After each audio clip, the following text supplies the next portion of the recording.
Oh boy. Nice job. Those glasses do such a good job protecting your eyes. And blocking his vision. Yes. Oh. Oh, nice job, Grant. Nice job. You're quite the chef. You are.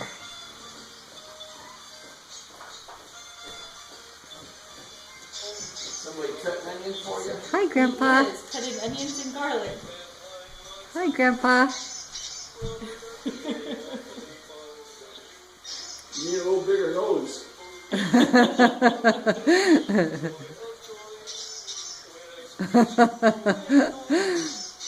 Well, according to the doctor, he's doing a fine job of growing. He's in the 70th percentile for his height and weight. And just growing beautifully.